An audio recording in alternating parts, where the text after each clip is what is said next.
Ukrainian President Petro Poroshenko has accused Russia of direct involvement in the sniper fire which killed dozens of protesters in central Kiev a year ago. He was speaking as the capital marked the first anniversary of the clashes between protesters and police which toppled ex-President Viktor Yanukovych. A top Kremlin aide, Vladislav Surkov, had organized snipers, he alleged. The Russian government hit back at the claim, calling it nonsense. More than 100 people died in the violence on Kiev's central Independence Square, known as the Maidan, a year ago. The anti-Yanukovych revolt was called the EuroMaidan revolution, as huge crowds demanded a pact with the EU. In a speech at the Maidan on Friday, President Poroshenko condemned the insurgency by pro-Russian rebels in the east. Earlier he told Maidan victims' relatives that, according to Ukrainian state security, the Russian presidential aide Vladislav Surkov led the organization of groups of foreign snipers on the Maidan. He was speaking just 2 days after his army retreated from the key town of Debaltsev, now in rebel hands.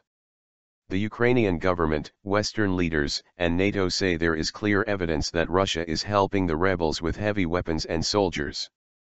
Independent experts echo that accusation. Moscow denies it, insisting that any Russians serving with the rebels are volunteers.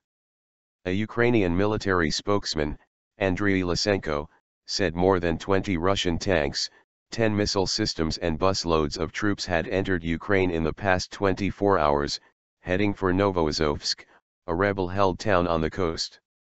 The report has not been confirmed. The Maidan ceremony includes poetry, a choir singing the national anthem, and a performance of Mozart's Requiem by the National Symphony Orchestra of Ukraine. Mr. Yanukovych, a political ally of Moscow, fled into exile in late February 2014, but soon resurfaced in the southern Russian city of Rostov-on-Don. He said he had been ousted in an illegal coup and lambasted the fascists who had taken power in Kiev.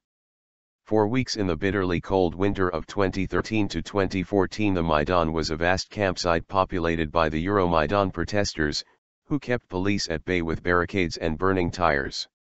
Most of those killed in the Maidan clashes were shot by snipers, and some uniformed police were filmed firing at protesters. Mr. Poroshenko said on Friday that phone records obtained by Ukrainian state security showed a direct Russian state role in the Maidan shootings. Those records, he said, revealed conversations between Yanukovych and Russian state security officials. They prepared for the shooting together, in advance. Russia's foreign ministry spokesman Alexander Lukashevich said Mr. Poroshenko had been duped by his security aides. Ukraine's investigative and security services have things to be getting on with. But at the moment, instead of carrying out investigations, they're exploiting people's deaths and putting out nonsense worthy only of a mental hospital, he said. Battlefield. A ceasefire for war-torn eastern Ukraine, signed in Minsk on February 12, looks fragile as shelling continues in some areas. An intense rebel bombardment forced some 2,500 government troops to retreat from Debaltsev on Wednesday, and dozens of others surrendered. The village of Chernikhino, near Debaltsev, is now in rebel hands too, the Kiev-appointed governor of Luhansk region, Gennady Moskal, said on Friday.